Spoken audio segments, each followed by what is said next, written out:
Hello friends, welcome to my channel ढेर सारी कहानियाँ।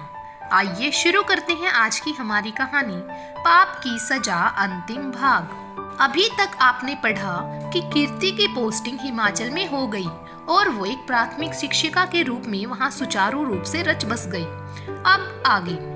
कीर्ति को छोटे बच्चों का साथ बहुत भाता था, इसीलिए वो जानबूझकर पहली दूसरी कक्षा ही अपने पास रखना चाहती। कितनी ही बार उसका प्रमोशन आया, पर वो ना तो बच्चों को और ना ही हिमाचल को छोड़ना चाहती थी। उसका लंबा अनुभव, बच्चों के संग इतना अच्छा व्यवहार देख कोई भी इस बात पर ऑब्जेक्शन नहीं कर पाता था। कई बार उसे बेस्ट टीचर अवार्ड से भी नवाजा गया था। उसके लिए तो इन प्यारे बच्चों के साथ से बढ़कर कोई अवार्ड नहीं था। उस दिन बहुत बारिश हो रही थी, बच्चे अब स्कूल आ चुके थे, तो रेनी डे भी कैसे घोषित होता। अब तो उन्हें जैसे तैसे संभालना ही था। कीर्ति 3rd स्टैंडर्ड की क्लास टीचर थी और वहीं उसकी क्लास चल रही थी। उसकी क्लास के लगभग सारे बच्चे उसे टीचर कम अपनी मम्मी या दादी जैसा ही समझते। कई बार वो उसे भूल से अम्मा ही बुला जाते। फिर वो भी तो उन्हें रोज अच्छी कहानियां सुनाती, पोयम सिखाती। कोर्स का तो वो सब यूं ही जल्दी खत्म कर लेते, जिससे इन सब के लिए खूब वक्त मिले। आज भी बारिश के माहौल में सब कविता पाठ कर रहे थे। पहली पंक्ति वो बोलती, फिर सब बच्चे रिपीट करते। बच्चों को पोएम्स गाते हुए बड़ा मजा आ रहा था। अभी तक जो बच्चे रोने लगे थे, घर जाने की जिद कर रहे थे, वो भी झूम झूम के कविता दोहराते और खुश होते। उसके पास से छोटे बच्चे अपने सभी छोटे बड़े कामों के लिए बेखौफ चले आते। मैम, मेरे जूते का फीता नहीं खुल रहा, मैम मेरी किताब का कवर नहीं चढ़ाया जा रहा, आदि बातों में बच्चे उसे लगाए रहते। उस क्लास में एक बच्चा था दीपक, जो उसे खास और प्यारा लगता था। उसे पता नहीं क्या कशिश थी उस नन्ही जान में। उसे गोद में उठाते ही उसे कुछ होने लगता था। ऐसा महसूस होता जैसे उसकी छाती में कोई तरल पदार्थ सा तैर जाता।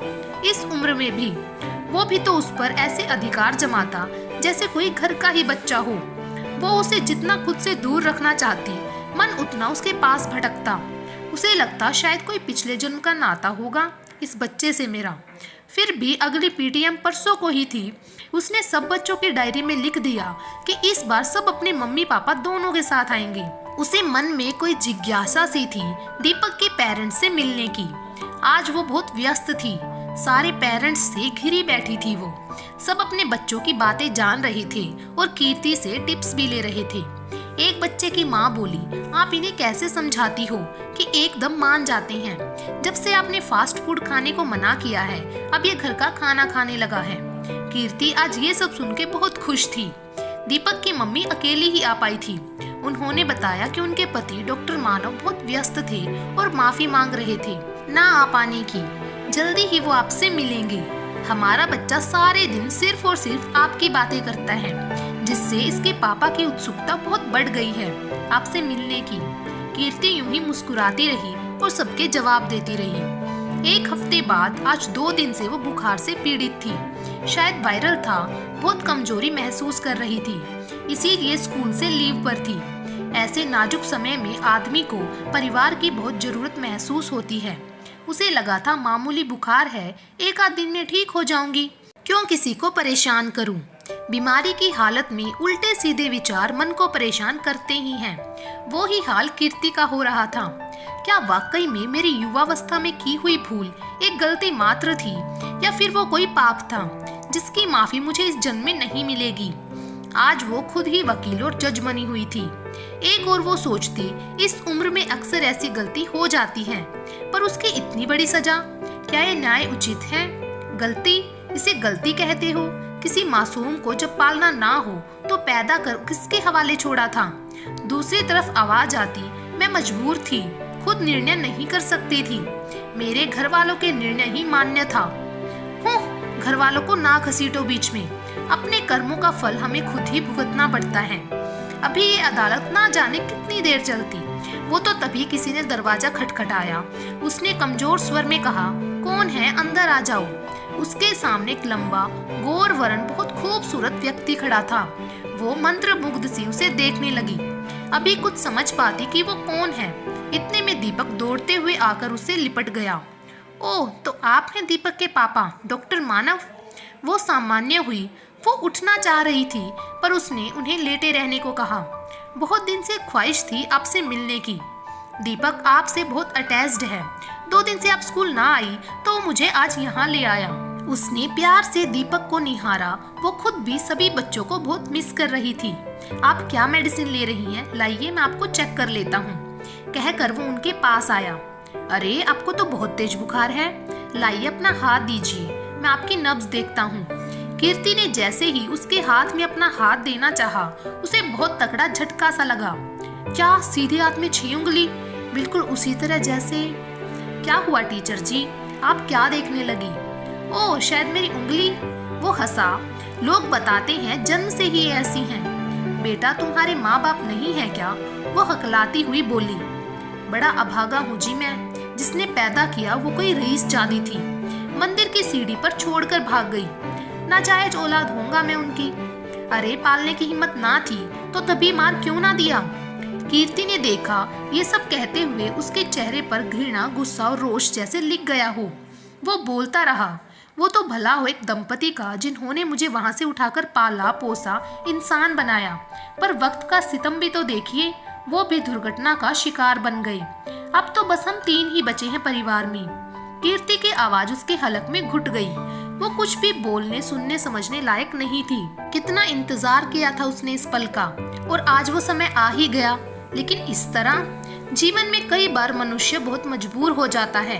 सारी कोशिश करने के बाद मनचाही वस्तु से मिलती भी है तो कहीं ना कहीं एक भारी कीमत चुकाने के बाद, और वो चीज हाथ में आने तक उसके साथ ना जाने कितनी नई मुसीबतें, रुकावटें जुड़ जाती हैं। ऐसे ही जिंदगी की गाड़ी आगे बढ़ती रहती है। कीर्ति को भी यूं तो उसका बरसों से खोया हुआ बेटा मिल गया था, पर कितनी मजबूर थी वो, चाह के भी उसे ये नहीं बता पा रही थी कि वो उसकी अभागी माँ है, जिसे वो इतनी घृणा करता है। इस बात का कीर्ति के दिलो दिमाग पर कुछ ऐसा असर हुआ कि वो जैसे हंसना भूल गई हो। सांस लेती थी पर जीना कहीं गुम हो चुका था। कोई इतना करीबी भी ना था जो उसके इन बदलावों को नोटिस करता, पर दिनों दिन उसकी तबीयत खराब रहने लगी थी। वो बुखार ही पीछा नहीं छोड़ रहा था, कभी उतर जाता कभी चढ़ जाता। वो भी जीवन से निराश हो चली थी। अभी तक एक आस तो थी मन में बेटे से कभी मिलने की, पर वो मिलेगा वो भी इस तरह उसने कभी सोचा नहीं था। एक आध बार उसके बेटे डॉक्टर मानव का फोन आया भी था, उसका हालचाल जानने के लिए कि अब उसकी तबीयत कैसी है। वो टाल जाती ये कहकर कि वो बिल्कुल स्वस्थ है। उसे लगता क्या बताऊं उसे, वो मेरा कौन लगता है और मैं क्या समझाऊंगी, और क्या वो समझ पाएगा? कई बार हम सारी जिंदगी लड़ते रहते हैं अपनी जिंदगी में, और जब मंजिल हमारे सामने होती है हिम्मत हार जाते हैं और हथियार डाल देते हैं। वो ही हाल कीर्ति का था इस वक्त। अब फिर काफी दिनों से कीर्ति स्कूल से छुट्टी पर थी, तबीयत खराब होने की वजह से। फिर एक दिन दोबारा डॉक्टर मानव ने ही उसे उसी नर्सिंग होम में दाखिल कराया जहां वो काम करता था। दरअसल कीर्ति अचेत अवस्था में मिली थी उसे। जब वो उससे मिलने उसके घर पहुंचा, उसे भी कोई अनजानी डोर कीर्ति की तरफ लगातार खींच रही थी। अपने सीनियर डॉक्टर से उसने कीर्ति की गिरती तबीयत के बारे में डिस्कस किया कि आखिर क्या कारण हो सकता है कि वो दिनों दिन कमजोर हो रही हैं। कोई दवाई वर्क कर ही नहीं रही हो जैसे। उन्होंने बताया ऐसा लगता है इनको कोई बड़ा सदमा लगा है, इन पर जीने की कोई वजह ही ना बची हो। कुछ बड़बड़ाती भी हैं ये। मानव ने उन्हें कुछ समय ऑब्जर्व किया। डॉक्टर ठीक ही कह रहे थे। वो बड़बड़ाती मेरा बच्चा, माफी मेरा राजा, और अचेत हो जाती। डॉक्टर मानव ने मन ही मन कुछ निश्चय किया और उनके घर गया। उसी के पास घर की चाबी थी। उसी दिन से उसने वहां उनका सामान टटोला, शायद कोई सुराग हाथ लगे उनकी परेशानी का। आखिर खोजने से तो भगवान भी मिल जाते हैं। मानव के हाथों उनकी डायरी लग गई जिसमें वो अपना पूरा दिल खोल देती थी। अकेलेपन का यही तो साथी था उनका। उनकी पूरी जिंदगी खुली किताब की तरह खुलती जा रही थी मानव के आगे। उसकी आंखों से आंसू बह रहे थे। ध्यान आ रहा था वो दिन जब वो उसकी उंगलियों को एकटक देख रही थी। तो क्या ये मेरी माँ है? ओह कितना भला बुरा कह दिया मैंने उन्हें उस दिन। वो पछताने लगा। हर ऐसी औरत जो बिन ब्याही माँ बन जाती है उसकी मजबूरियां समझनी चाहिए। ये एक गलती है जिसके लिए और भी बहुत से कारण जिम्मेदार हो सकते हैं। ऐसे में व्यक्ति को सहानुभूति की जरूरत होती है, न कि घृणा और उपेक्षा की।